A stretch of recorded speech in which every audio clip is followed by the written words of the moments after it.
We're moving on to number 10 with Talon from Earth 3. Now unless you guys don't know, Earth 3 is the home to an evil Justice League known as the Crime Syndicate of America. On this world, Batman is actually Owlman, and he is also Thomas Wayne Jr., not Bruce Wayne. Now he takes on Dick Grayson just like his regular Earth counterpart, only this Richard Grayson takes on the much more sinister name of Talon. But Talon began a relationship with Duella Dent, who happened to be the daughter of the heroic Jokester on Earth 3. Yes, that is a good guy version of the Joker. He and Duella came to New Earth and joined the Teen Titans during the year after the Infinite Crisis, and together they actually stood against Black Adam during World War III. Number 9. The third Batman on New 52 Earth 2. The Earth 2 introduced in the New 52 is different from the original Earth 2 where the Golden Age characters reside. Instead, this Earth 2 sees Superman, Wonder Woman, and Batman pass away in the first invasion of Earth by Steppenwolf and the forces of Apocalypse, who took over the world. Dick in this reality was married to Barbara Gordon, and they even shared a child together before she also passed away. Dick Grayson ended up training with Ted Grant and became this future's third Batman after Thomas Wayne took the mantle alongside his son, who acted as his Robin. He was a much more aggressive and darker version of Dick Grayson, which really worked well when he became the Dark Knight. Hey y'all! If you enjoying this video so far, be sure to whack that like button. It's all you gotta do to let us know we are doing a good job. Thanks so much, nerds. On to number 8, Injustice. Dick Grayson in the Injustice universe was a superhero and sidekick to Batman, just like the original. But Grayson still acted as Batman's original Robin, still led the Titans, and still struck out on his own as Nightwing. He was succeeded by Jason Todd, Tim Drake, and eventually Damian Wayne as Robin, but he formed a bond with Damian, and he is even seen as Damian's mentor. However, after Damian sides with Superman in Injustice, he accidentally causes the death of Nightwing when he throws his weapon at his head, causing Nightwing to stumble, fall, and land on a rock that breaks his neck. It's honestly quite the shocking turn of events. Now eventually Dick became the successor to Boston Brand as the second Deadman, giving him the ability to fight again from beyond the grave with the powers of flight, intangibility, invisibility, and possession. Number 7. Red Robin from Kingdom Come. In the Kingdom Come story, Superman and the other Justice League members are forced out of retirement to combat a new, dangerous generation of heroes. This future version of Richard Grayson actually became the first ever Red Robin in his middle age, but not as a sidekick to Batman. Instead, he was part of Superman's Justice League. He played a similar role to Batman as part of this league, being like a stealthy hand-to-hand combatant. This version of Grayson also has a daughter with Starfire from the Teen Titans named Mari Grayson, who goes by the hero name Nightstar. Kingdom Come is considered one of the best graphic novels of all time, and I'm glad Richard is a part of it, especially since it brought us the awesome Red Robin costume. Number 6. Cute Batman. I'm sorry I call them Cute Batman, but honestly, look at him, he's kind of adorable. On Earth 42, all the superheroes appear to be these little kid-like versions of their normal counterparts. Here, Dick Grayson has gone on to take up the Batman mantle after this world's Bruce Wayne was killed by a villain from an alternate reality called Super Doom. Now Dick acquired the Multiversity Guidebook, which detailed DC's current 52 universes, and using it, he teamed up with various Batman and helped to bring the heroes of the multiverse together. All the little heroes of this world eventually discovered they were actually androids under the control of the Empty Hand in order to spy on the House of Heroes. Still adorable though.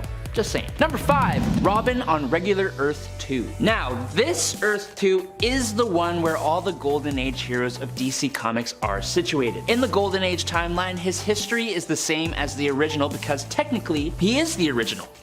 Right? Where things change is what would have been when he reached adulthood. In the diverging timeline of Earth 2, Dick Grayson actually remains the only Robin for his whole career. He grows up keeping the title and actually goes to school to become a lawyer. He takes up the Batman mantle once and comes into conflict with the Joker, but that makes him retire from the Batman name, and he continues on performing as the senior partner of the new dynamic duo, which consisted of himself as Robin and Bruce Wayne's daughter Helena as Huntress. And the two took part part in the Battle of the Crisis on Infinite Earths, where they unfortunately passed away. Number 4. Nightwing from the New Order. In the year 2028, all-out war between heroes and villains had broke out in the streets of Metropolis. There was countless deaths and destruction caused by the conflict for days, but after Batman passed away in the conflict, Nightwing activated a device in the war-torn streets of Metropolis that shut off or dampened the superpowers of most of the world, believing it was the best cause of action to save humanity from the dangers of superpowered population. Now after this, Dick began a relationship with Starfire from the Teen Titans, and together they had a son named Jake. As time went on, Starfire progressively fell out of love with Dick and resented his cause. One day, after Dick had chosen to lead the New Crusaders division to hunt metahumans, Starfire left Dick without saying a word, forcing him to raise their son alone in Wayne Manor. It turns out Jake is actually a metahuman with superpowers, and Nightwing now has to go against everything he previously stood for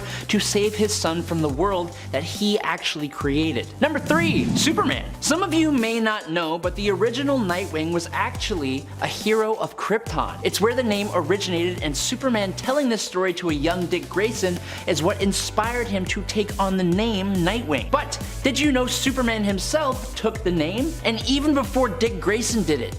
Yes, Superman Kal-El has been Nightwing twice, in fact. In pre-Crisis, he was the first ever to be called Nightwing in 1963. Now, at this time, he actually had no powers, and he took on the name, while Jimmy Olsen took on the counterpart to this, the first Flamebird. The second time, Superman donned the Nightwing identity on a reformed Krypton in the post-Crisis world, alongside Lois Lane as Flamebird. These two heroes were both Kryptonian legends, and Superman wasn't the only Krypton native to take on the role over the years either. Number 2. Joker. On Earth 31, this version of Dick Grayson never actually became Nightwing. In fact, working under the much more strict, mean, and militaristic Bruce Wayne, Dick was even fired from being Robin for incompetence, presumably caused by not getting past the death of his parents. Years later, and this version of Grayson goes a little insane. He goes through an experimental procedure that makes him essentially immortal through cellular regeneration powers, with the side effect of him being driven absolutely bonkers. With his abilities, he couldn't be killed by almost anything. He was attacked with acid, thermite, and C4, and even had his head taken off with no success. He became the second Joker after the original one and took out several retired superheroes, including the Creeper and the Guardian. After attempting to do the same to Catgirl, Batman finally took him down by throwing him into lava and extinguishing all of his cells simultaneously at once. May not be the most beloved Frank Miller story, but it's certainly an interesting version of Joker. And in at number 1, finally, is Dr. Fate from Flashpoint. In Flashpoint, Dick Grayson was 1/3 of the Family Acrobatics team called the Flying Graysons that toured with Halley's Circus. While touring in Poland, the circus was actually attacked by Amazon soldiers looking to steal Kent Nelson's helmet of fate, the most powerful magical artifact in the world, according to Black Alice. In their escape, Nelson was killed, but Grayson and a few survivors managed to keep the helmet in their possession. The rest of Halley's survivors were killed by the Amazons, leaving only Dick Grayson and the helmet on the run with the ghost of Deadman to protect him. He eventually decided to use the helmet of fate against the Amazons by becoming Dr. Fate, which granted him godlike arcane power, increasing his sorcery. It also grants him elemental control, including pyrokinesis, hydrokinesis, geokinesis, aerokinesis, cosmic awareness, and even precognition. At number 10, we have Johnny Quick of Earth 3. In this dimension, the Justice League exists as a legion of criminals called the Crime Syndicate, made up of evil versions of the heroes we're used to seeing in the Justice League. Flash's evil counterpart, Johnny Quick, has powers similar to Barry Allen and is credited with defeating the first iteration of the Doom Patrol alongside his girlfriend and partner in crime, Atomica. He also traps the Justice League of Prime Earth in the Firestorm Matrix, which is a pretty impressive demonstration of power on its own. And it may suggest that he is more in tune with his abilities than Prime Earth's Flash, giving him a spot on this list without question. However, he is soon defeated by Captain Cold, who freezes one of his legs and shatters it before breaking his neck.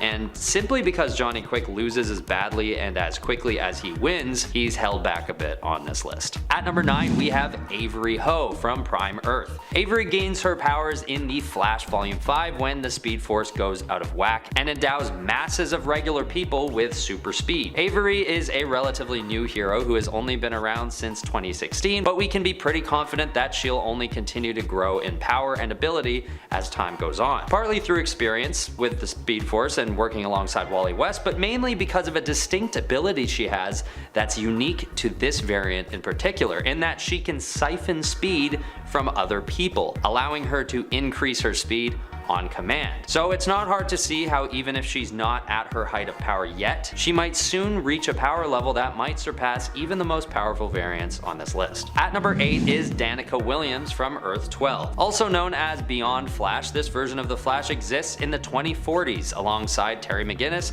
aka Batman Beyond. Danica is known to be one of the most powerful versions of the Flash, having the ability to communicate with past iterations of the Flash like Jay Garrick and Wally West. This helps her develop as a hero and gain enough foresight that she can avoid making some of the tougher mistakes that she would have made had she been all on her own. It also proves to be the case that variants from the future usually have some kind of advantage to their present day counterparts due to experience and futuristic technology. Personally, I just think there's something special about Earth 12 because Batman Beyond is also a really powerful Batman variant and he comes from Earth 12 as well. And Danica Williams rubs shoulders with him quite often, matching his power and intellect most of the time. At number 7 we have Bart Allen, aka Kid Flash, FKA Impulse. Hailing from New Earth, this teenage speedster is credited with being able to go faster than the speed of light, and those who understand the laws of physics would know how much of a game changer this is for Bart. It effectively gives him the power to transcend the laws of relativity. His abilities are so impressive, partly due to the fact that Bart originally exists in the 30th century before coming back to the present, and being as young as he is, he hasn't yet shown the full potential of his impressive speed. But once he matures into adulthood, we may end up witnessing the most powerful speedster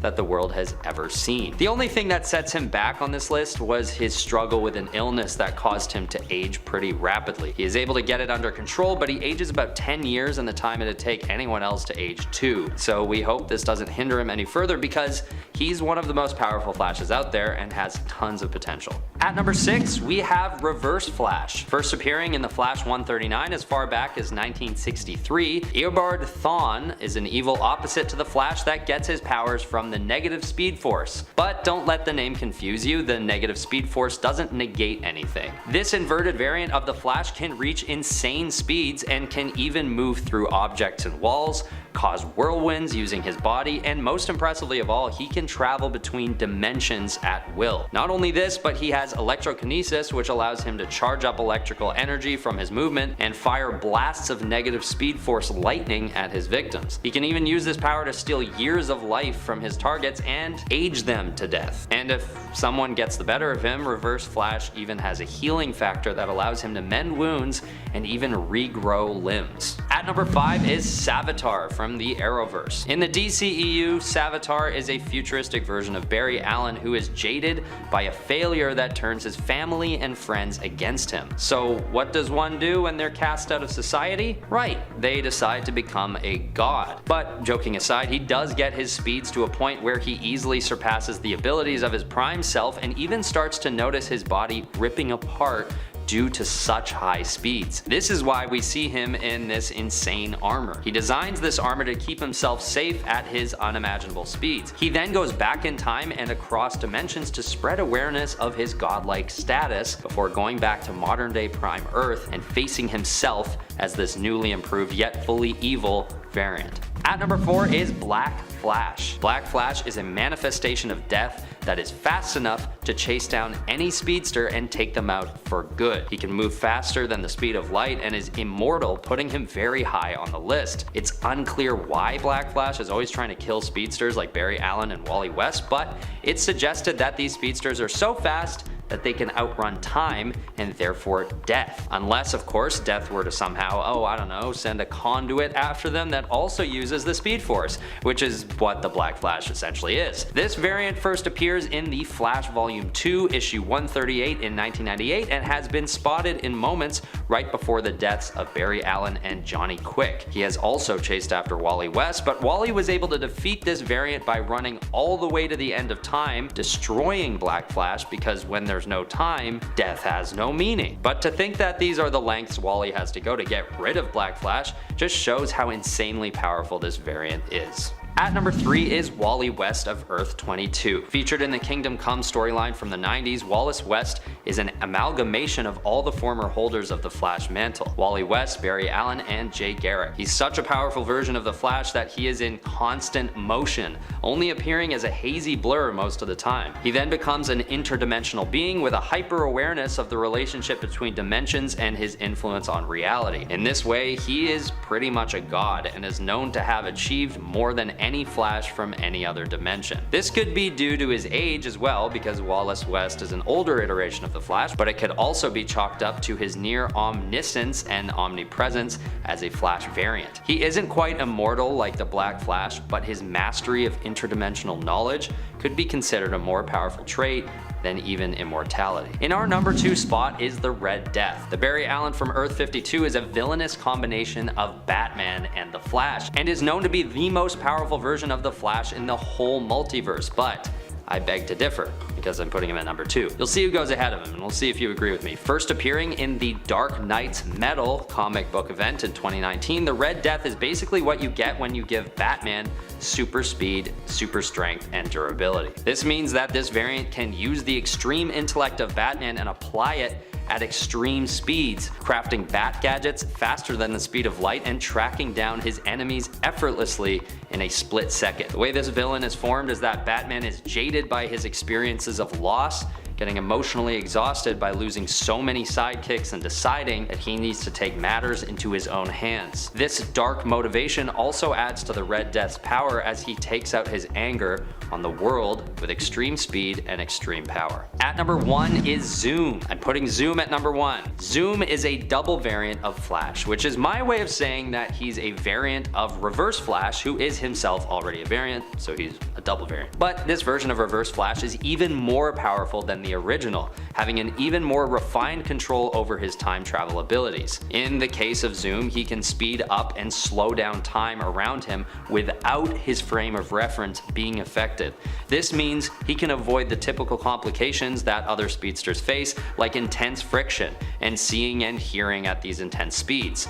Zoom's grim backstory also empowers his motivations, having lost both his parents at a young age to his father's violence as a notorious serial killer. Zoom goes right up to number 1 on the list because his grasp on his speed abilities is so impressive that he transcends into a new realm of power and becomes an adept time traveler as a result. Number 10, Earth 99. This Batman hails from the Arrowverse and is found by Kara, aka Supergirl, and Kate Kane, aka Batwoman, in his reality of Earth 99. The Arrowverse, Earth 99 anyways. He began killing off villains at one point after finally having enough, keeping trophies of them after they each had been finally defeated. This put the Bruce Wayne of this world at odds with Superman. The two fought, and while Batman managed to win, he was forced to rely on an exosuit after in order to move and get around. When Kate and Kara attempted to recruit him to face the Anti-Monitor during the Crisis on Infinite Earths crossover event, he basically refused, telling them that the multiverse is basically not worth saving. He attempts to kill Kara after learning she is also a Kryptonian like Clark was, and is accidentally killed by Kate after his exosuit is broken during the scuffle, electrocuting him to death, because I'm pretty sure his exosuit was like right into his spine. I guess it's like an exoskeleton, if you will. Still, even though he died, this Batman successfully killed all of his enemies and managed to take out Supes too, so I feel like he still gets to qualify. Number 9, Dark Knight Returns. The Dark Knight Returns version of Batman, as written by Frank Miller, is pretty frightening and is also a little bit older. But just cause he's an older Batman forced to come out of retirement doesn't mean he can't hold his own against the likes of even someone as souped up when it comes to superpowers as Superman. While this Batman might not have any superpowers of his own to tackle his old pal Clark Kent, he proves that he doesn't really really need them at all, and that one of the best and most capable versions of Batman out there can still even face godlike beings like Kal-El with just his wits, his determination, and his gadgets and equipment. And friends, before we move on to the next spot, if you are loving this list and you want more lists like it, head on over to Facebook to support us over there too, because the support over there helps to support us here and it helps us to just do all the things. Confetti. Number 8. The Bruce. The Bruce is a character that hails from the Elseworlds story Batman I Joker. Well, okay, it isn't like an Elseworlds comic, but it exists outside the continuity of any other main DC universes, so I'm just gonna refer to it as an Elseworlds. The Bruce is actually just a man who has had his appearance altered to resemble Batman. He rules over Gotham, and later his power is transferred to a citizen who is made to resemble the Joker and face the Bruce in a ritualistic annual event known as The Hunt. The Bruce is just a man in this universe and is defeated and replaced, but the power comes from the symbol that he represents. In this dystopian future, the people of Gotham worship whoever holds the title of the Bruce, like a god. There is even a church of Batman dedicated to his glory and his worship. While this isn't necessarily one of the hardest hitting alternatives out there, symbols are very powerful and can't be defeated as easily as a person, as we see in I Joker. Even when the person who represents the Bruce is defeated, he is simply replaced by the civilian that defeated him, who goes from playing the role of the Joker to being declared Gotham's new The Bruce, and worshipped as such. Number 7. Batman and Rookie. Well, usually when we talk about Batman variants, we are talking about other realities and other world stories. In this case, we're actually looking to the main continuity of Prime Earth in modern comics, instead of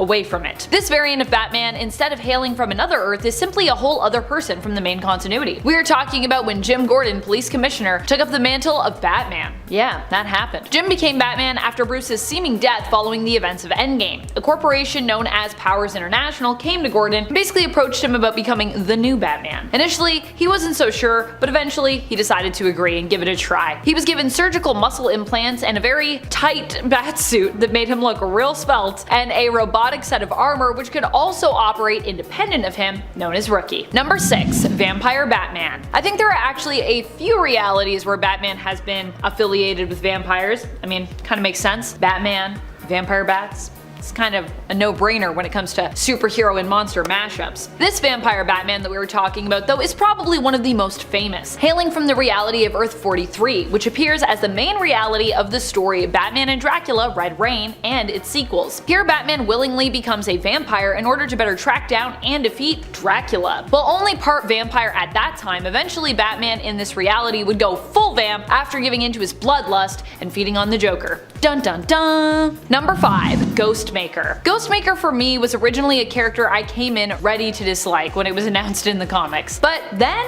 I read more about him, and the more I read the character, the more I really found that I quite like him, actually. In fact, he might actually be one of my favorite new characters. Even if Ghostmaker initially still sounds like a silly name, it still does kind of sound silly to me. It's growing on me, along with the man behind the mask, Ming-Hua Khan. Ghostmaker initially was presented as a challenger to Batman, someone who might even usurp him when it came to being the hero of Gotham. In the end, it was revealed that Ghostmaker and Batman actually had a pretty long history, with Bruce befriending young Ming-Hua when they were both traveling the world, training to become vigilantes. In a way, you could even see Ghostmaker as a better version of Batman. He's often not as attached as Bruce is to people or places, preferring to stay detached and possibly incapable of attachment due to him being a psychopath. In a way, this can make him either weaker or stronger than Batman, depending on your perspective of strength and how best to approach vigilantism. Number 4. Azrael. Azrael is another alternate Batman version or variant who hails from the same reality as Bruce Wayne. Azrael is Jean-Paul Valley, who is asked to take Bruce's place as Batman after his back was broken by Bane during the events of Nightfall. As Batman, Azrael was ruthless and much more violent, believing that to get Gotham in order, this was the way that things would have to be done. Eventually, Bruce returned with a healed back and ended up reclaiming the cape and cowl from Azrael, but at that point, Azrael was actually so powerful that Bruce initially struggled to reclaim his mantle. He would call on both Nightwing and Robin to assist him in recovering the Batman mantle, and eventually would be victorious in defeating Azrael, who honestly, I feel bad for, as both the gain and then the loss of the Batman title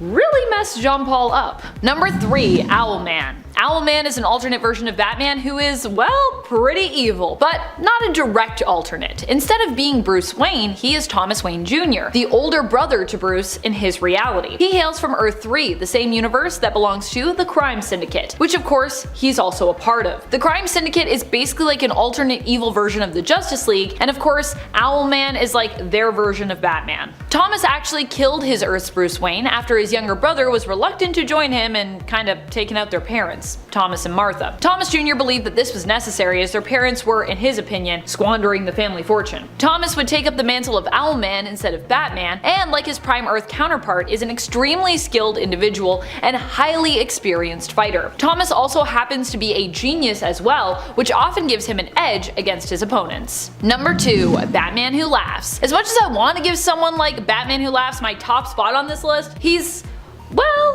kinda dead right now. At least he was seemingly dead and defeated after the events of Death Metal. Still, Batman Who Laughs made for a powerful enemy and a powerful alternate. He is basically the combination of Joker and Batman in one entity. Hailing from the also now seemingly gone dark multiverse, Batman Who Laughs was once just Batman, aka Bruce Wayne, in his reality of Earth -22. All the negative Earths are the dark multiverse Earths. After Joker learns that he is sick and will soon die, he decides to push Batman as far as he possibly can, which prompts Batman to, of course, snap. Literally. He snaps Joker's neck. In Joker's spine, however, is a little bit of Joker venom, which ekes out with his final breath, or his final exhale if you would prefer. And this Joker venom is then inhaled by Batman, who is basically corrupted by it, and then we get Batman Who Laughs. Number 1. Batmite. Weirdly enough, despite being completely ridiculous, Batmite actually might be one of the most powerful alternate versions of Batman of all time. This mischievous imp from the 5th dimension is to Batman what Mr. Mxyzptlk is to Superman. The imp actually looks up to Batman, idolizing him, which is why he dresses like him and adopts a similar name to the hero. However, Batmite, as Batman's number 1 fan, can also be super annoying, often acting as a foil or outright enemy to the hero, as he often likes to manipulate the fabric of reality to create scenarios where he can kind of watch Batman do his thing. This means that he usually gets in the way of Batman's everyday heroics, so he causes a lot of problems for the hero, which of course tends to drive Bruce crazy. It's also been implied before that Batmite isn't real, but only exists as a hallucination for Batman, representing his rational mind. I think that was actually a Grant Morrison story, so that is a possibility. But for the most part, he is depicted as an actual tangible character that just really loves Batman and is way too powerful. Coming in at number 10 today is Milkman Man. The DC Universe Wiki says that Milkman Man is an imperfect copy of Superman, but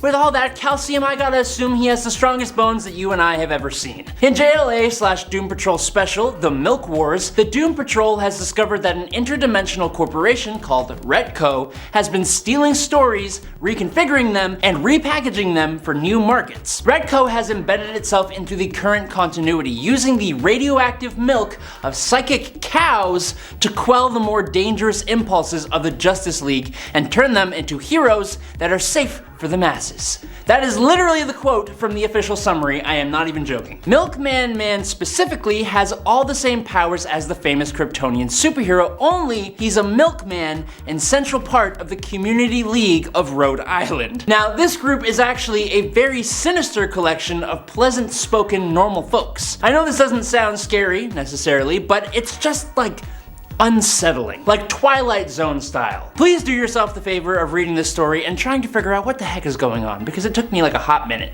Number 9. Red Sun Superman. Instead of landing in America, Red Sun Superman landed in the Soviet Union, and that allowed the Soviets to weaponize him instead of allowing him to live the quote normal life he traditionally has in the US. He received severe training that not even the original Superman underwent, as Red Sun Superman was always meant to be a weapon. This allowed him to become quite strong as he paired his severe training with his new communist sense of duty. If the training he underwent wasn't enough to prove this power though, Superman advanced the Soviet Union to almost worldwide control without resorting to war, and he virtually eliminated poverty and disease. While this sounds pretty great, it was supported by some pretty awful tactics behind closed doors by Superman himself, but also those who worked under him. This powerful version of Superman is a much more skilled Superman, if not slightly more ruthless, as that's what he was raised to be. But it was his ability to eventually realize the fault in his own actions and allow the world to become a utopia that kind of puts him a cut above everyone else, which is why he is at number 9 today. But he did turn people into mindless cyborg zombies, so he's a little terrifying.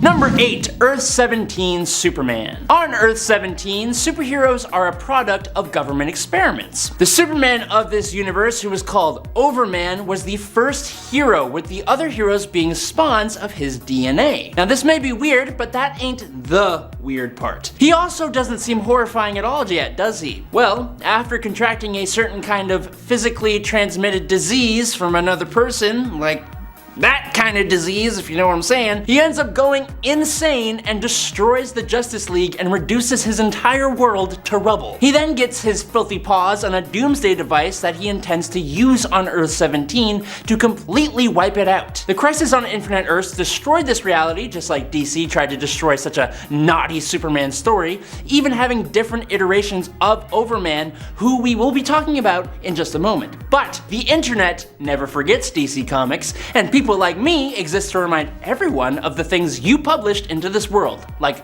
naughty Superman contracting naughty diseases and reducing the world to ash. Ick.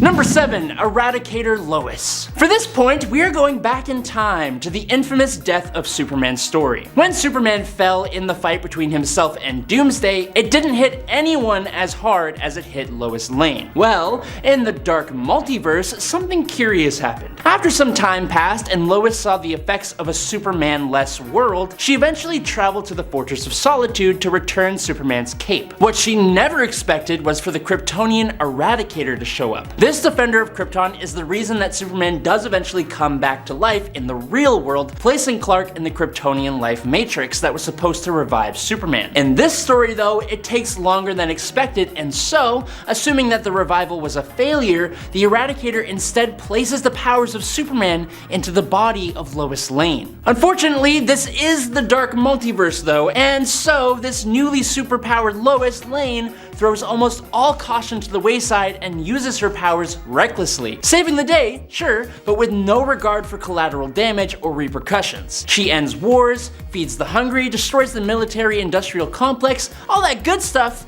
but she also wipes out countless lives, including Batman's, Lex Luthor's, and she's even responsible for the fall of Superman when he does finally return. The whole story is super tragic, but that also makes it one of the best to come out of the dark multiverse, in my opinion. Number 6. Overman. I told you we would talk about another Overman. This version of our favorite red and blue boy didn't end up in Kansas when he was ejected from Krypton. No, this Kal-El found himself in Sudetenland, Germany in 1938, and he was acquired by a certain mustached fascist. With Kal and Kryptonian tech, the Reich were obviously able to win World War II and rule over the entire planet. Later, Overman would become disgusted with the stashed man when his annihilation of those he deemed lesser had been finalized. Although Superman still served that man's political party, weird set of morals there, I don't know. Eventually though, he was cloned and received a romantic partner in the form of Overgirl. But after her passing, he was completely heartbroken and he supplied information to the freedom fighters who long opposed the fascists, which eventually led to the end of the new Reichman, this world's evil Justice League, and the city of Metropolis. With the grief of all those losses holding him down, he was overthrown by his own best friend. But I wouldn't feel too bad for him though, he was pretty bad. Number 5. Ultraman. Who would have thought that a Superman who is just a giant man baby would be one of the more powerful versions of the character? Ultraman is the Superman of Earth 3, where strength and power are held above everything else, even good and righteousness. Ultraman was born on the dying Krypton to Jor-Il, who was able to secure a life pod for his incredibly powerful son, who he saw as his best chance of revenge. While in his life pod, Kal-El was given the ideology of becoming the strongest possible being, eschewing all weakness in himself and in others. His rocket crash landed in Smallville, right through the home of the dysfunctional couple Johnny and Martha Kent, who he forced to be his parents until he was 7 years old, when he then took their lives and burned their home to the ground. He took the name Ultraman, took over the Earth, and created the Crime Syndicate of America. Unlike Superman, Ultraman actually gets more powerful from kryptonite, and the sun is what makes him weaker,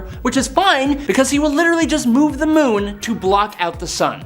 Number 4, Brutal. Brutal is a cloned version of Superman, but unlike a certain bizarre version of Superman, this duplication was done by none other than Darkseid himself. Darkseid raised the resulting clone into a weapon and unleashed him on the superheroes of Earth 2, along with Steppenwolf and the other Hunger Dogs. Now, when Steppenwolf tried to subvert his master Darkseid and take Earth as his own, Brutal ruthlessly, or some might say brutally, takes Steppenwolf from this plane of existence with his heat vision, establishing his devotion to his Lord Darkseid, being all like, "Let me make my intentions clear, hail Darkseid," which is just a sweet line after you take down a general of Darkseid. Now, the Earth became lost to Darkseid's minions, and eventually, after a lot of other stuff, Kal-Zod, Earth 2's really awesome Superman, faced Brutal in combat, and after a furious battle, showed that Brutal was just an imitation, and a cheap one at that, as his body began to deteriorate, all Spider-Man clone degradation style,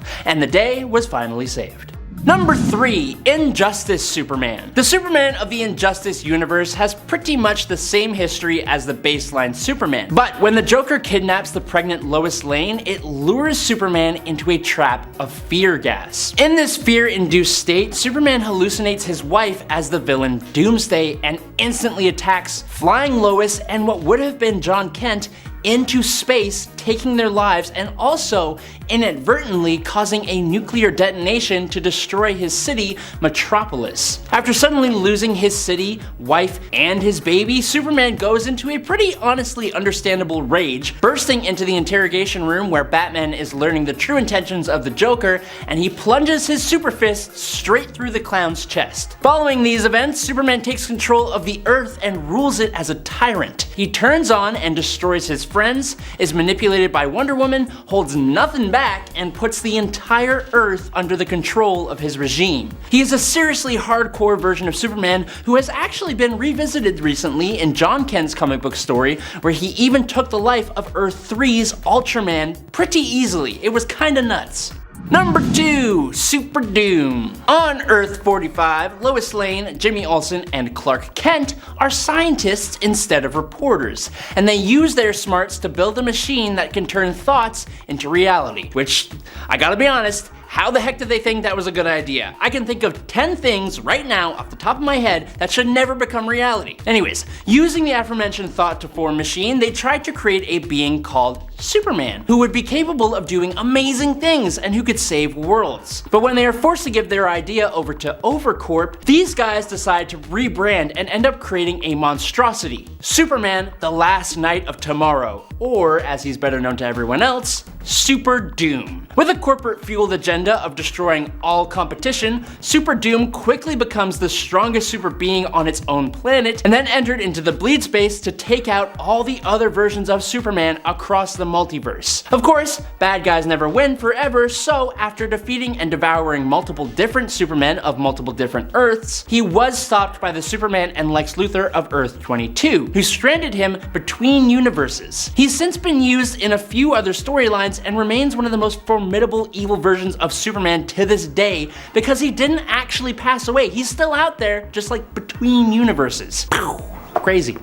And finally, in at number 1 today, it's Bump in the Night. For starters, DC's House of Horror is basically a collection of short stories featuring different characters. They are all equally interesting and horror themed. The Possession of Billy Batson and the Last Laugh stories are particularly interesting, but for today's video, I think we want to talk about the very first one, Bump in the Night. This short story follows Martha Kent on the night Kal-El arrives on Earth. Jonathan Kent has gone out to explore what exactly caused a big bang and trail of smoke on the Kent's farm, but he doesn't come back. As Martha worries about where her husband has gone to, she goes back inside, but Martha starts hearing bumping and thumping coming from upstairs in the house. All of a sudden, a demonic humanoid child crashes through the ceiling and begins attacking her. She tries to run to the barn, but fiery beams of energy fire from the creature, blowing up the barn. She takes refuge in her truck only for the creature to land on the hood, shrieking. It throws the truck across the yard and Martha gets out wounded only for the truck to explode. The tiny little creature then flies away with the symbol of an S emblazoned on its own chest. Number 10. DCU/DCEU. One of my all-time favorite versions of Harley Quinn, of course, comes to us from the DC live-action universe. This version is played by Margot Robbie, who I think I am quickly becoming a lifelong fan of. Every time I see a new film where Margot is involved, I pretty much love it. Okay, maybe except the first Suicide Squad film, but at the same time I do still love parts of that film, with Margot's Harley Quinn being one of the main highlights for me. I think when it comes to Margot Robbie, just her commitment and love of the characters that she plays, no matter who they are, is what really draws me in, and her portrayal of Harley Quinn is no exception. She definitely gives it her all and really seems to love playing the character and being involved in a lot of the stunts, or at least as many of the stunts as production will allow her to participate in. She definitely also has stunt doubles for stunts, which are deemed, of course, too risky. That's very common in productions. Still, it's clear that Margot has fun as Harley, which also adds to the portrayal, as I feel like Harley Quinn is so often looking for the silver linings in her life and trying herself to have fun, even when she finds herself in a less than ideal situation. And this really rings true with Margot Robbie's portrayal. And friends, before we move on to our next spot on this list, if you love what we do here at Top 10 Nerd, why not consider subscribing? Click that subscribe button, do it if you haven't already, because if you have, then you'll be unsubscribed, so then don't click it. But if you haven't, click it. Number 9. Bizarro Harley. Bizarro Harley didn't last too long, only a single issue. But she was memorable to me when I read her, which is why I'm including her here. I like how she basically tries to tell her off her original self here, which would be her main continuity version at the time, the version from New Earth, that version of Harley Quinn. Bizarro Harley says to her that she might actually be the Bizarro version, based on her messed up relationship with the Joker and their history and how crazy she herself is. In the end though, Harley Quinn defeats Bizarro Harley Quinn by making her contradict her own Bizarro programming, thereby causing her to self-destruct. Hence why she's only around for an issue. But still, I like the concept. Number 8. Harley Sin. Harley Sin does not get enough love in the comics. She acts as kind of a foil for Harley Quinn, or at least has in the past. In the main continuity, I believe, although with Harley Quinn comics it's always hard to tell if we're really in the main continuity or not because things can get kinda weird and kinda meta. Sin made peace with Harley. However, she recently then reappeared in the Harley Quinn and the Birds of Prey comic, which I don't think is part of the main continuity because it's Black Label, but then again, it could be. And in that story, she was once again a villain to Harley, so she flipped back. Harley Sin wanted to join up with the Harley Quinn's gang of Harleys initially, attempting to join her crew, but she didn't make the cut. Number 7. Gang of Harleys. Not only are there alternate versions of Harley that exist throughout the multiverse, but even within the main continuity itself, Harley Quinn actually has alternates. Remember how I mentioned that Harley Sin once tried out for Harley Quinn's Gang of Harleys? Well, that is still a thing. Harley's Gang of Harleys is made up of other Harleys who Quinn herself handpicked. I gotta say, I love them, and I love that in the comics, this is her crew. I'm not up to date on the Harley Quinn animated series right now, I'm a little bit behind, I need to catch up, but as much as I love Harley's crew in that universe, and I really do, I hope we also get a little nod to the comic book main continuity crew she has and has had with the Gang of Harleys. The Gang of Harleys exists in the Prime Earth continuity, and currently the members include Carly Quinn, Hannah Quinn, Harvey Quinn, Harlem Quinn, Harley Queens, Bolly Quinn, and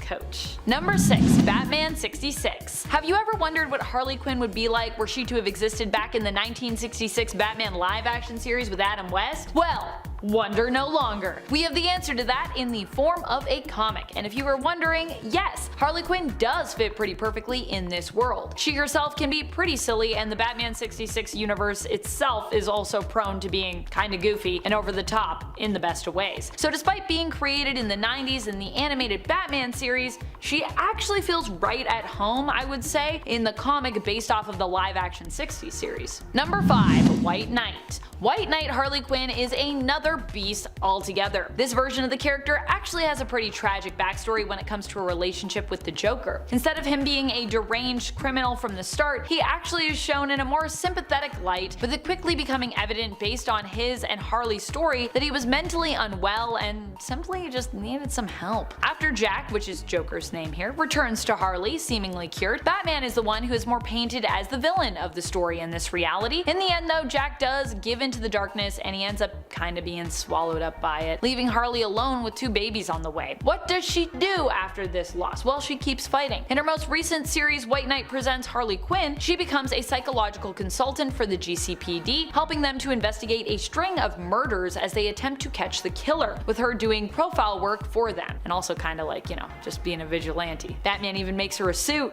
Oh, I love the fashion in that series. It looks so good. Number 4. Black Label Birds of Prey. I'm not really sure where this exists in terms of the DC universe or perhaps multiverse, but I'm just gonna assume, considering it feels like it's inspired by the Birds of Prey film, that it's set in its own universe. I was really excited for this Harley Quinn and the Birds of Prey comic when it was first announced. Amanda Connor and Jim Palmiotti worked on the book and I just love them together with Harley Quinn. They do such great work. This comic was also Black Label and therefore could afford to get more raunchy than the standard DC comic fare. Here, Harley Quinn sort of teams up with the Birds of Prey to take down the Joker. Well, basically the Birds of Prey want her to leave Gotham for her own safety and their own peace of mind, whereas Harley wants to team up and kick butt, so they're not really fully united in this comic, but that's what makes it more fun. The series itself is awesome, and Harley here is also hilarious and epic, but I gotta say it was slow in regards to its release schedule from issue to issue, so that was rough if you were reading it as it came out, but if you just go back and read it now, it's pretty fantastic. Number 3. Batman Arkham. This version of Harley Quinn comes to us not from a comic or a TV series or even a film, but instead from a video game, or rather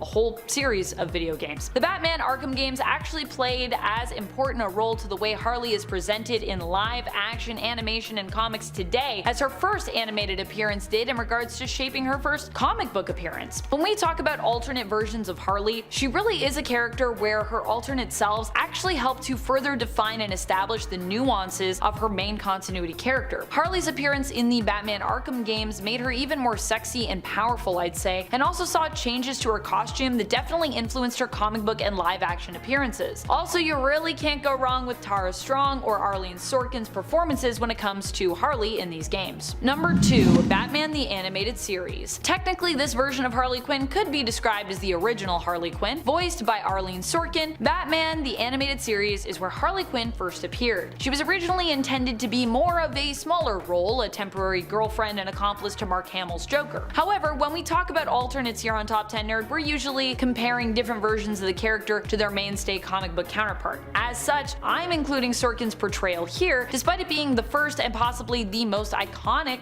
appearance of this character. This is always the version folks most want to see me cosplay as, to be honest. I don't have that one yet though. I should do an animated series Harley though. I love Harley. You can never have too many Harley cosplays in my... I don't have that one yet though. I should do an animated series Harley though. I love Harley. You can never have too many Harley cosplays in my mind. Number 1. Harley Quinn the Animated Series. Harley Quinn the Animated Series is probably one of the coolest versions of Harley we have thus far. Also, her series just slays me. It is so much fun, which is also probably why I love this version of Harley Quinn so much and had to give her my top spot. Harley Quinn in the animated series is voiced by Kaley Cuoco. For a while, some believe there was actually beef between Cuoco and Margot Robbie, who plays the live action version of Harley on the big screen, but it turned out this was all fabricated and hearsay. Of course, there is always room for more Harleys, and I think these two ladies are both just happy to be playing the character. There's no real beef between them. The one thing Kaley does that differs drastically from how Harley is usually portrayed, or rather I guess that she doesn't do, is the accent. Kaley does not do Harley's classic Brooklyn accent. For some, this is actually a deal breaker, but I still love Kaley's work voicing the character myself. Also, how can you not love this show? It's so good. I know I'm not caught up, but I bet it's still good. I bet it's still...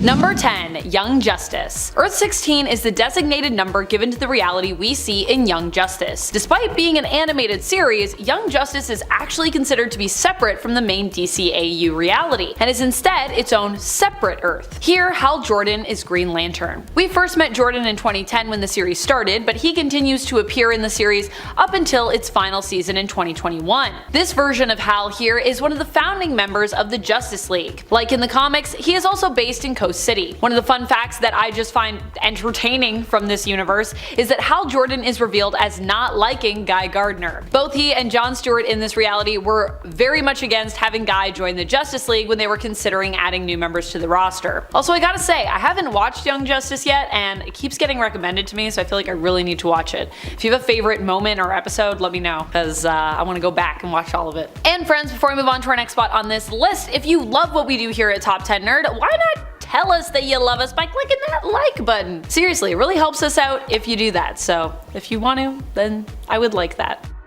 Number 9. Earth 5. Hal Jordan of Earth 5 hails from an interesting reality. Here, Hal Jordan is still the hero known as Green Lantern, but what else do we know about him? Not much in terms of his origins, but what we do know is that in this reality, Hal doesn't swear or use profanity, because that's just not a thing that folks do on Earth 5, gosh darn it. He ended up being pitted against 2 other Green Lanterns when he was summoned by the future evil version of Captain Atom, who is known as Monarch. Number 8. Justice League of Assassins. Of course, with the Justice League of Assassins, they were pretty short-lived, appearing in only a single issue where, well, they kinda died, despite being, I would assume, amazing assassins. However, that being said, I think these are characters who ultimately look really cool when it comes to their design, which is why I'm including them here. And I'm sure, you know, before this moment, although we don't get to see much of them, they were all pretty bad. Included among their ranks was their own Green Lantern, who appears to be somewhat cybernetic in terms of his abilities and his look, instead of having just a straight up Green Lantern power ring. Now this might explain why they didn't make it out alive past their first appearance in the Rebirth Superman issue number 15 from 2017. The Justice League of Assassins hail from Earth number 14. Hopefully we get to see more of Earth number 14 at some point. Number 7. Earth 33. Another version of Green Lantern that I find interesting, along with the world and team he hails from, is a Green Lantern of Earth 33. We don't know his name, but we know his powers are innately magic. He has only made one appearance in Countdown to Adventure issue number 3, but he comes from a really cool team from his Earth known as the League of Shamans. On Earth 33, their version of the Justice League are basically all magic users. The Green Lantern, while magic, still has a Green Lantern ring, and is supposedly also part of a version of the core from this reality. Whether the ring is also magic based remains to be completely confirmed here, but it does seem to be implied, at least to me, that Green Lanterns in this world were also based in the world of cosmic magic. At least, that's what it seems to me. Number 6. Abin Sur. On Earth 20, Abin Sur is actually the protector of Earth as Green Lantern. However, tragically, because he resembles a devil here, he actually protects Earth from a distance because he doesn't want to scare the planet's inhabitants. I think that's both sweet and also kinda sad. As such, he protects Earth from the shadows, a hero who is largely unknown to the planet's populace. Not only is he a member of the Green Lantern Corps in this reality, but he is also a member of the Society of Superheroes, who were brought together by this universe's Dr. Fate, who goes simply by Doc Fate. Abin Sur as Green Lantern is also one of the heroes who joins up with the multiversal superhero team known as Justice Incarnate. Number 5. Star Sapphire. Despite still being known as Star Sapphire on Earth 11, Carol Jordan, an alternate of both Hal Jordan and Carol Ferris, is actually the equivalent to Hal Jordan's Green Lantern of the Prime Earth. Earth 11 is a world in which the premier superhero team of Earth, known as the Justice Guild, is basically gender bent, being made up of mostly female superheroes who are versions of their Prime Earth male counterparts. Wonder Woman, of course, in this reality though, is a man, because that would of course be the gender bend for Wonder Woman, Wonder Man. Despite being the alternate version of this Earth's Green Lantern, however, Carol still remains here a Star Sapphire, but is cemented solely as a hero, so not necessarily Star Sapphire in the sense that sometimes she's kinda evil. Number 4. Tangent Comics. I love the whole look of this character, to be honest. She seems super cool and super mysterious. This version of Green Lantern hails from Tangent Comics, as per the name of this point, obviously. She made her first appearance in Tangent Comics Green Lantern issue number 1 in the 90s. Now, if you aren't familiar, Tangent Comics was actually a DC imprint that existed from 1997 to 1998. It had various one-shot comics that introduced new characters who use names familiar to us through DC Comics mainline, but adding a new creative spin on them. As a result, its characters were super different from the versions that we are used to. Green Lantern herself has claimed to have many different names, including Lois Lane and Zatanna, but her true identity still remains a mystery to us. Her power actually seems to come from a more traditional Chinese lantern as well, so she's quite a different character and quite a different take, which I guess is why I like her so much. Number 3. Alan Scott. Now for this one, we're not talking about the Prime Earth Alan Scott. In fact, you may have noticed I'm actively trying to avoid mentioning any Prime Earth lanterns on this list that, just are not Hal Jordan. We are talking instead about Alan Scott of Earth 2. This version of Alan Scott gained his powers after he almost died as the result of a train crash. Here, Alan Scott specifically uses his Green Lantern powers to fight against the Grey, which is also interesting because his former love, Sam Zhao, actually goes on to become an avatar of the White. Yes, in this reality, Alan Scott is still gay. For any who are wondering, in fact his history here differs somewhat, as he is actually openly gay in this reality, which is a little different. In fact, Alan was about to propose to Sam when the train they were on crashed, ultimately leading to Alan getting his powers after being left as the only survivor. That's right, everyone else was gone, is just Alan left. He was approached by the Green Flame, which told him he was chosen to become the protector of Earth as Earth's Green Lantern.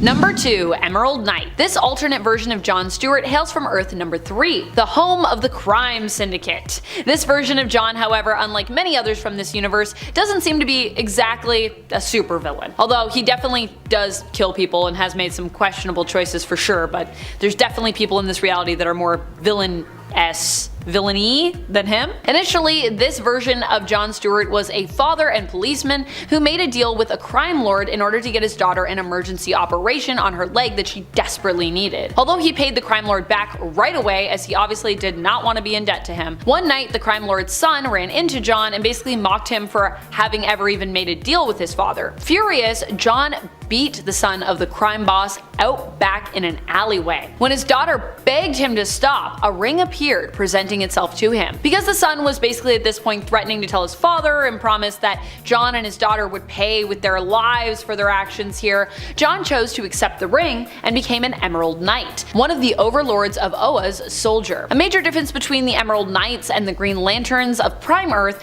is that they can severely punish those who are deemed their enemy, often killing them.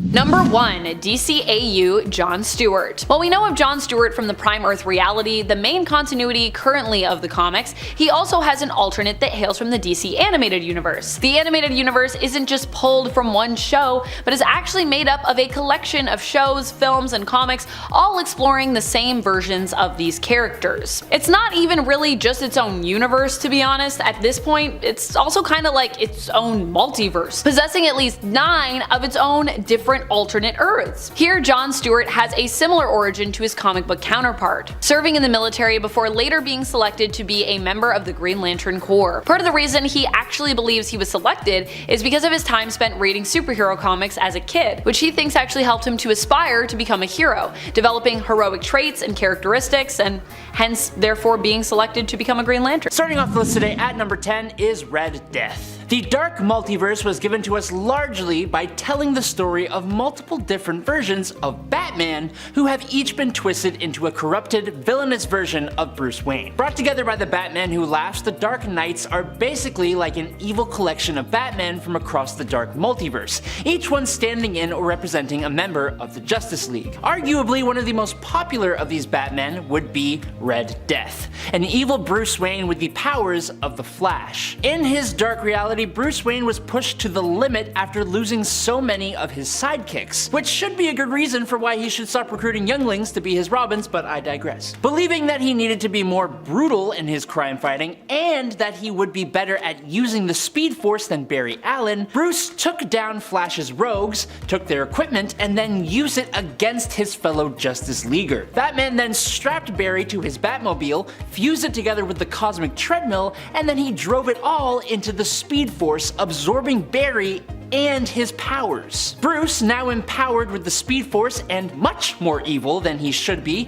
became the Red Death and joined with the Batman Who Laughs and his Dark Knights. Number 9. Last Son. While the majority of characters given to us from DC's Dark Multiverse are alternates of Batman, thanks to the Batman Who Laughs and his Dark Knights, the Dark Multiverse is a place where everything can go wrong with anyone. Probably the most alarming of the Dark Multiverse alternates would be the dark versions of Superman, and the Last Son, in my mind, stands above the rest. This version of Kal-El came from a dark universe corrupted by the Darkest Night, and instead of crash landing straight on Earth from the destruction of Krypton, Superman's rocket got lost and exposed to the cosmic storm of a black hole. When he finally reached his destination, Earth, the last son of Krypton was burning with the energy of 1,000,000 suns. It sounds super cool, and Last Son looks absolutely amazing, but his whole concept is based on Superman's fear of becoming overcharged by the sun, and his capabilities are through the roof. He's terrifying. Number 8. Robin King. Probably the most depraved, psychotic, and disturbing of the Batman Who Laughs posse would have to be the Robin King. Instead of becoming Batman, this young Bruce Wayne lost his parents just like every other, only it was by his own hand. This Bruce was depraved basically from birth, so much so that it even scared his version of Alfred Pennyworth, who still continued to protect the young Wayne. After the passing of Joe Chill and Bruce's parents, the young fella found that he felt mainly cheer from all that altercation. He was inspired by a robin singing and how the bird is known for taking over the nests of other birds. Under that ideology, he began to put together an arsenal and a utility belt, which he would then use to take out police officer James Gordon and Alfred once they were able to prove that Bruce was responsible for the passing of his own parents. Robin King then stuffed the Flash's mom inside Barry's ring, he took out the Arcane family and obtained the Rot, he somehow managed to take out Swamp Thing, and he got away with it all because everyone thought he was just some kid. This guy even obtained and then modified the anti-life equation, a manhunt consisting of Adam Strange, Balloon Buster, Enemy Ace, Firestorm, Hawkgirl, and Hawkman all fell to this Robin King before he was finally recruited by the Batman Who Laughs, and he even posed some resistance to that guy. All this from an untrained Bruce Wayne. It's too much. Number 7. Dawnbreaker. Of all the Dark Knights recently introduced in Dark Knight's Metal, aside from their leader, the Dawnbreaker stands among the others as one of the most creative and possibly terrifying combinations. This blending of Bruce Wayne with Green Lantern, while based on two heroes, is definitely not a good guy. After Bruce Wayne's tragic loss of his parents, the Green Lantern ring comes to him and grants him the powers of a Green Lantern, right there in the alley. Now, if you know Batman, you'll know that he has likely one of the strongest wills on Earth, even though that's not really talked about. So strong, in fact, that it allows him to overpower the programming of the Green Lantern ring and do things that Green Lanterns are not supposed to do, like using his monstrous hard-light constructs to take down criminals permanently, or like taking out the whole Green Lantern Corps and the Guardians of the Universe. Stuff like that. He is a crazy powerful version of Batman, and I think it would be really cool if someone could put him on the big screen, in a sort of superhero horror movie, or something like that. Number 6. The Drowned. Bryce Wayne was the Batwoman of the Dark Multiverse Earth 11, and this vigilante had a romantic relationship with a certain Sylvester Kyle. When Kyle lost his life to rogue metahumans, it flicked a switch inside of Bryce, and she decided to systematically take down every single metahuman she could find. The craziest thing is that she did just that, wiping out every single metahuman who walked on land. But Bryce didn't think about the metahumans of the sea. Just 18 months after taking out the last land-based metahuman, Aquawoman, and the Atlanteans revealed themselves and returned to the surface from years of self-imposed exile. While they came in peace, Bryce had such a mistrust of anyone, especially these Atlanteans that were obviously also metahumans. When peace talks devolved to an all-out war, Bryce modified her human form with biochemical augmentations, like the ability to control water, breathing underwater, healing faster, and bolstering her muscular, skeletal, and bodily tissue density. She gave herself a kind of dark hydrokinesis which could corrupt those fighting against her into ravenous sea beasts under her command, and designed her own army of hybridized sea creatures called Dead Water, all of which was bolstered up by the trident that she pried from the cold hands of a completely decimated Aquawoman. She then drowned the world, and it was then that she was contacted by the Batman Who Laughs. Number 5. Cyborg Batman. Yes, there is a Batman-Cyborg hybrid who is part of the Batman Who Laughs Dark Knights, and yes, he is terrifyingly awesome. Murder Machine first appears in Dark Days the Casting in the Dark Multiverse Earth -44. In this world, this evil Batman cyborg comes about after the passing of Alfred Pennyworth in the Batcave by a group of Batman's villains. As Bruce Wayne's father figure and closest friend, Bruce took this loss hard, and he blamed himself. He asked Cyborg to make an Alfred Cyborg AI called Alfred Protocol in order to help Bruce like Alfred used to do. Unfortunately, like most AI in fiction, it went kinda mad with its directive of protecting Batman. It spread like a virus, took down all of the villains and then all of the heroes, and even took over Batman's own body since it didn't believe that he could protect himself well enough. And Batman just didn't want to be separated from Alfred, so he was totally cool with it. Number 4. Devastator. On alternate Earth -1, Batman and Superman were pals and everything was dandy. Until one day Superman changed and rampaged, turning on humanity. Superman took out almost everyone, and Batman tried his best to help bring his friend back. But once Superman took out Lois Lane and then cut off Batman's arm, there was really no going back from that point. Batman decided to inject himself with the Doomsday virus, turning him into the Devastator, powering him up enough to take out Superman but also making him lose all sympathy. He still retains all the knowledge of Bruce Wayne plus the fighting skill, and he acts as the muscle for the Dark Knights. Truly a monstrous and terrifying Batman. Number 3. Eradicator Lois. For this point, we are going back in time to the infamous death of Superman. When Superman fell in the fight between himself and Doomsday, it didn't hit anyone as hard as it hit Lois Lane. Well, in the Dark Multiverse, something curious happened. After some time passed and Lois saw the effects of a Superman-less world, she eventually traveled to the Fortress of Solitude to return Superman's cape. What she never expected was for the Kryptonian Eradicator to show up. This defender of Krypton is the reason that Superman does eventually come back, placing Clark in the Kryptonian life matrix that was supposed to revive Superman. In this story though, it takes longer than expected, and so, assuming that the revival was a failure, the Eradicator instead places the powers of Superman into the body of Lois Lane. Unfortunately, this is the Dark Multiverse though, and so this newly superpowered Lois Lane throws almost all caution to the wayside and uses her powers recklessly, saving the day, sure, but with no regard for collateral damage or repercussions. She ends wars, feeds the hungry, destroys the military-industrial complex, all that good stuff, but she also wipes out countless lives, including Batman's, and she's even responsible for the fall of Superman again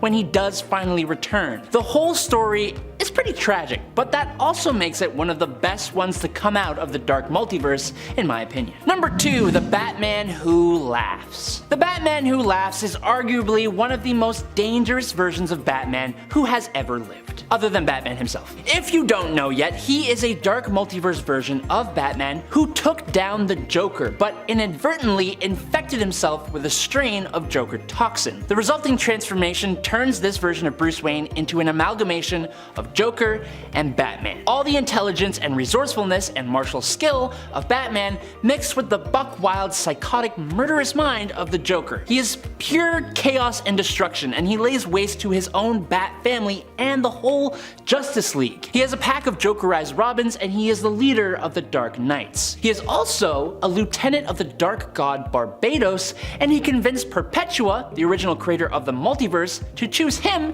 as her lieutenant, eventually acquiring cosmic power and becoming an even bigger threat than even Perpetua herself. And finally, in at number 1, it's Saint Batman. As some of you may know, when Bane broke the back of Bruce Wayne in the Batman Nightfall storyline, Bruce was briefly replaced as the Dark Knight in favor of John Paul Valley, otherwise known as the somewhat extreme crime fighter Azrael. Eventually, the status quo was returned and Bruce took the mantle of Batman back, but as you know, in the Dark Multiverse, everything can and will happen, and so of course, we see the dark outcome of what would happen if Bruce never got to take back his cowl. In the Dark Multiverse version of Batman Nightfall, John Paul Valley doesn't return the mantle, and instead, believing himself to be the best successor to the Batman name, he defeats Bruce Wayne and the entire Bat family. Over the next 30 years, John Paul, now going by Saint Batman, has destroyed and rebuilt the city of Gotham. He stripped Bruce of his arms and legs and keeps Bruce on life support, just trying to get Bruce to admit that John Paul was the right choice for the role of Batman. Unfortunately, Saint Batman had crossed the wrong people,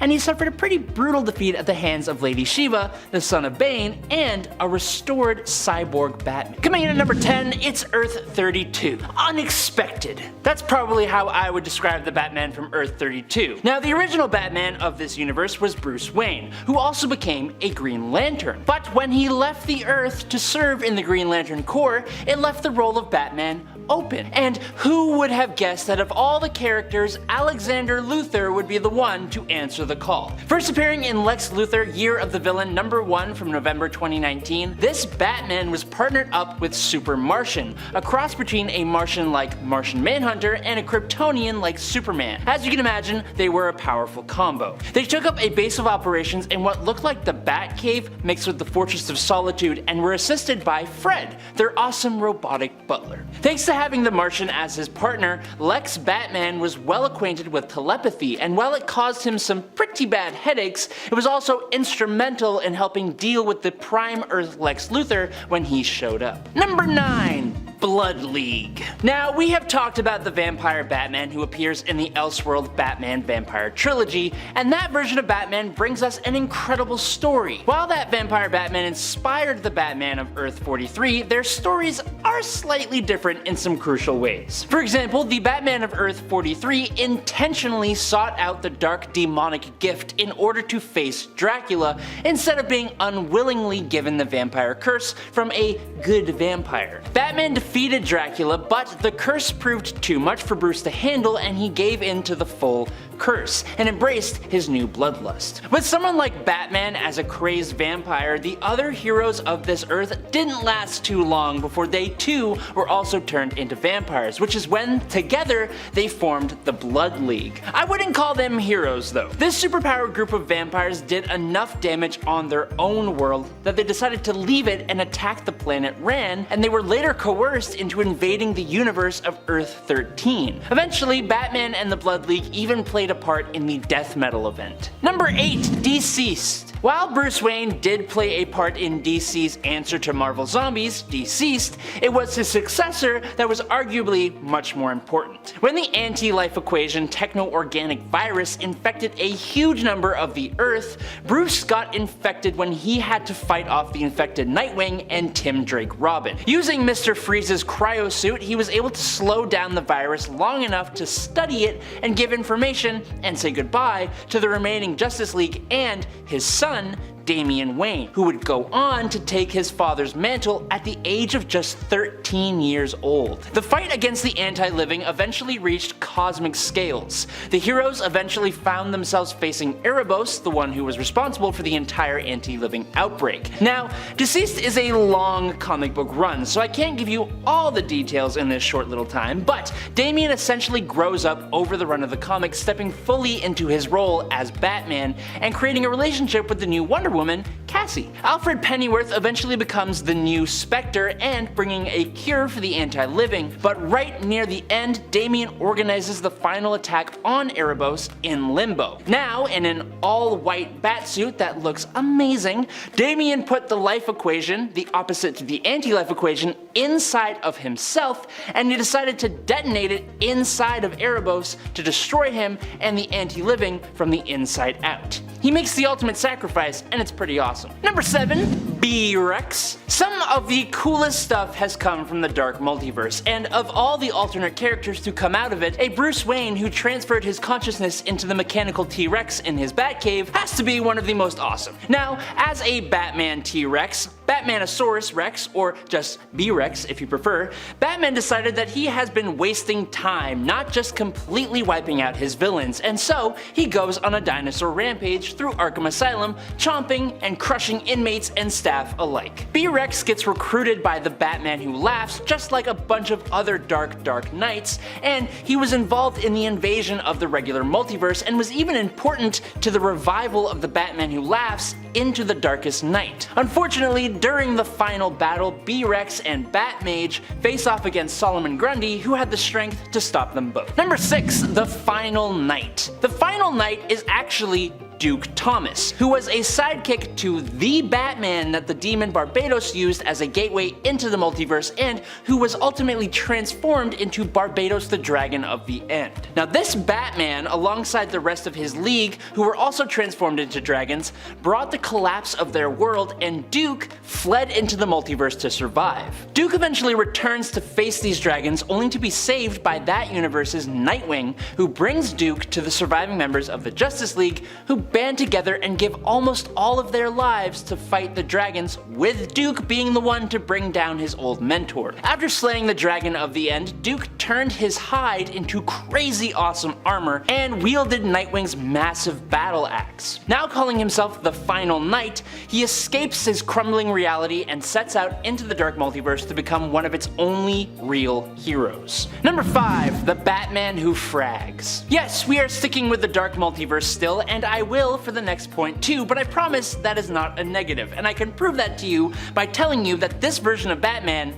is a mix with Lobo. In an attempt to gain their powers, this Batman injected himself with Zarnian DNA, Zarnians being the race that Lobo is the sole survivor of. This did totally give Batman the insane super strength and healing factor that we often attribute to Lobo, but it had the maybe expected downside of completely changing Bruce's personality as well. He became much more aggressive, stabby, and volatile, and he also picked up one hell of a potty mouth. Batman also gained a much more similar look to Lobo as well, and I would be a liar if I said that this guy didn't look absolutely amazing. He's so cool. Unfortunately though, he isn't as cool as the real Lobo, and couldn't quite cut it when he was sent to capture the guy, instead finding himself trapped in a universe called Loboland, where he was forced to face a Lobo Justice League. Yes, it is as crazy as it sounds. Number 4, Dark Father. Okay, last Dark Multiverse Batman on this list, I promise, but also arguably one of the most alarming. That's because this version of Batman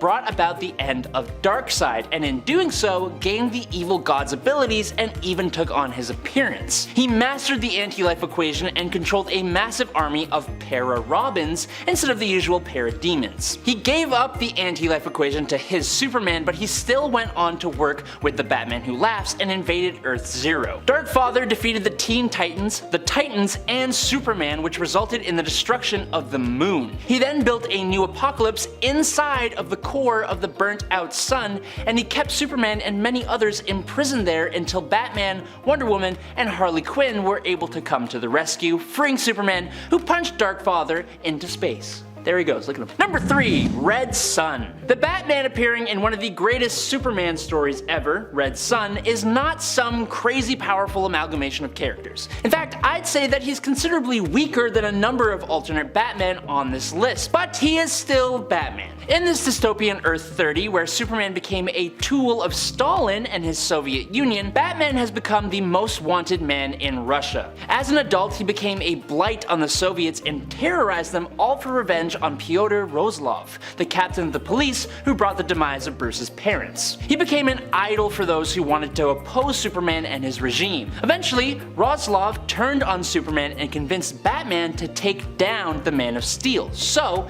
he stole Wonder Woman, bound her with her own lasso, and drew Superman into a trap where he then bombarded the hero with simulated red sunlight. He forced the weakened Superman into a cellar to lock him away forever, but alas, Wonder Woman managed to destroy her own lasso and remove the generator powering the lamps. Unwilling to be locked up and lobotomized like everyone else who opposed Superman, Batman detonated a little boom boom that he implanted in his own small intestine. But before he passed, Batman revealed to Superman the truth of Rozlov's treachery and got his revenge in a really roundabout way. Number 2. Flashpoint Batman. With the loss of his son at the hands of a mugger, in the alternate Flashpoint timeline, Thomas Wayne was driven to send criminals to the afterlife as the ruthless vigilante Batman. His first victim would be Joe Chill, the very mugger who ended the life of his son. Now, originally planning to poison Joe, Thomas went the much more reasonable route of pummeling with his bare hands. This act drove his wife, Martha Wayne, into insanity, cutting a grin into her own face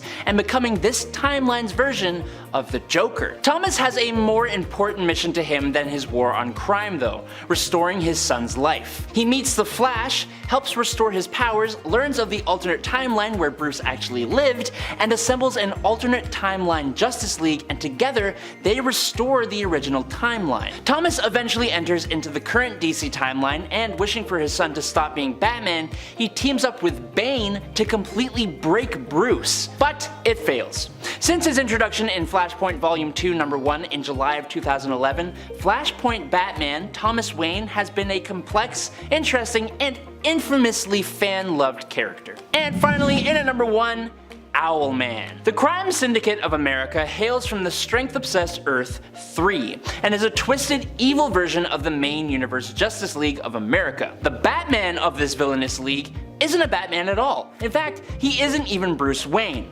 No, he is Thomas Wayne Jr., also known as Owlman. Thomas Wayne Jr. was the eldest son of the Waynes, yes, the older brother of Bruce in this world. He believed that his parents were managing their wealth poorly, and for that reason alone, Thomas decided that they needed to go. He tried to convince his younger brother Bruce to help him in this endeavor, but when the time came to do the deed, Bruce was pretty hesitant and attempted to dissuade Thomas. Perceiving this as a sign of weakness, Thomas took Bruce to the afterlife, while his butler and servant, Alfred, who would become known as the Outsider, ended the lives of their parents. Becoming the villain Owlman, Thomas asserted power, dominance, and control over the city of Gotham, forcing it to be under his control. There is a lot more to this Owlman, but what we need to know is that he, alongside the crime syndicate of America, could not save their world from the Monitor, and so they fled it, invading the main DC universe and bringing us the Forever Evil story, which is probably one of the most awesome stories to come out of the New 52.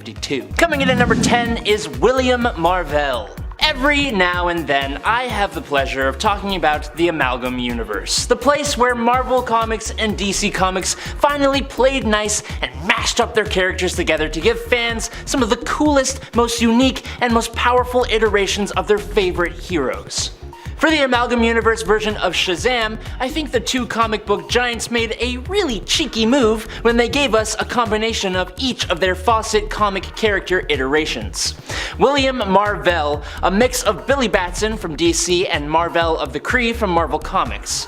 William here is a young boy that is transformed into a super scientific, energy projecting superhero called Captain Marvel whenever he shouts the word Kree! Now, as silly as it would be to go around shouting Kree, it really just makes sense for this to be the amalgamated version of Captain Marvel and Captain Mar-Vell. Captain Marvel was a key member of the JLA, or the Judgment League Avengers. Number 9, Mary Marvel. Mary Marvel isn't an alternate Shazam in the way you might think, meaning she isn't from an alternate universe.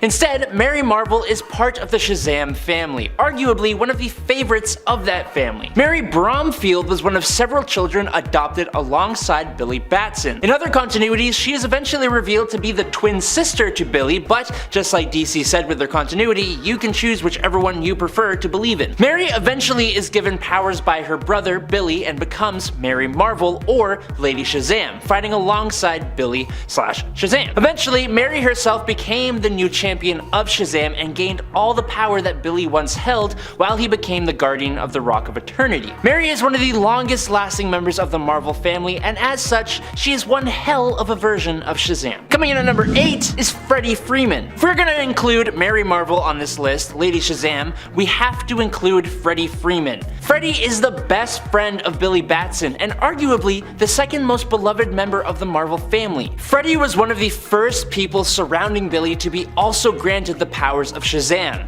He ended up becoming Captain Marvel Jr., but considering Freddie and Billy are like best friends, could you imagine your best friend being like, hey, so I got these awesome powers and I'm gonna give you access to them, but, and I know you're my best friend, but you have to call yourself me Jr. and be my sidekick. Sorry, loser. I'd be so mad, but at the same time, Freddie did eventually become the next Shazam in the awesome Trials of Shazam story. And I honestly dig the long-haired blonde Shazam. He looks awesome, and he honestly did a pretty good job holding the title. Number 7, Just Imagine. So, back in 2002, DC teamed up with Stan Lee of Marvel Comics fame, and together they released the Just Imagine series, which is basically DC saying, hey, just imagine if we let Stan Lee come and make a bunch of characters with the basic principles of DC characters, which is such a great idea. One of those characters ended up being Robert Rogers from Just Imagine Shazam #1, and yes, he is Stan Lee's Shazam. When I tell you he is absolutely nothing like the regular Shazam,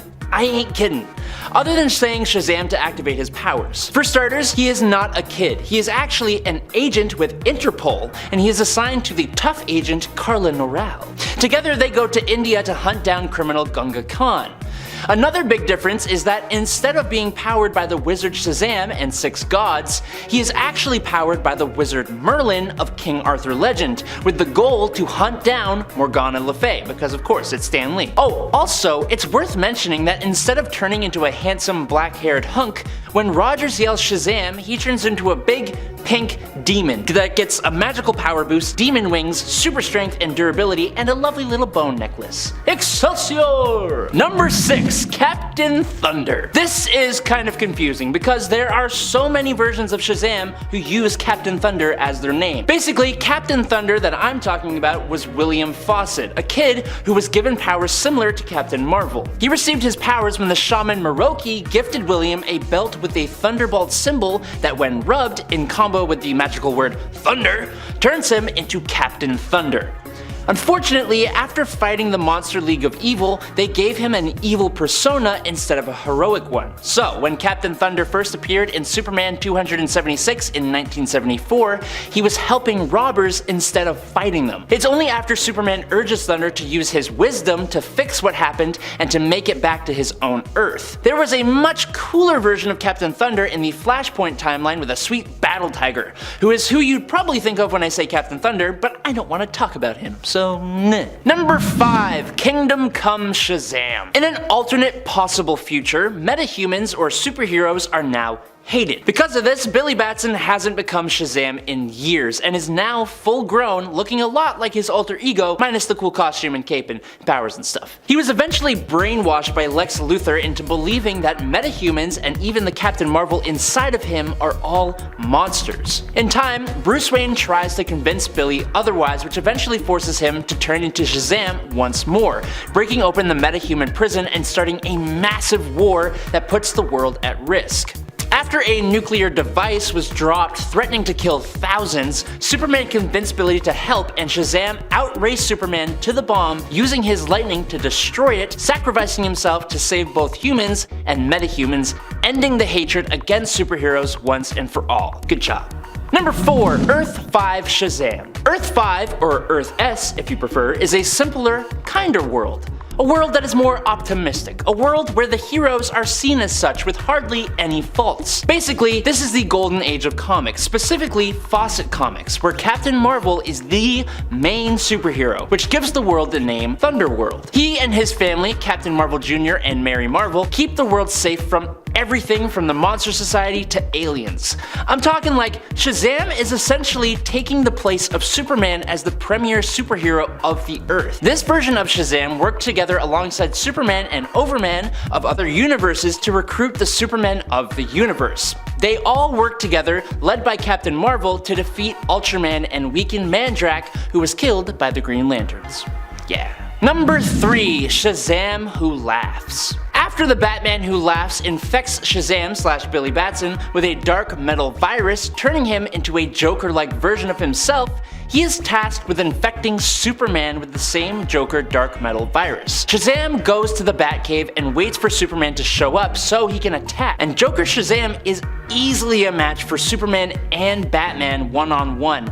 But with the two teaming up, he's a little overwhelmed and retreats, which is odd because going by King Shazam, he takes on the Titan Atlas trying to test his new abilities and even defeats multiple gods. When he is in a fight with Ares, he even defeats and infects Lady Shazam, so it doesn't really check that Batman and Superman give him that much trouble, but whatever, that's how comics go because Batman and Superman are Batman and Superman. Luckily, he is cured thanks to Lex Luthor cutting off the source of the dark metal, but this guy was nuts and showed no signs of stopping, and that smile?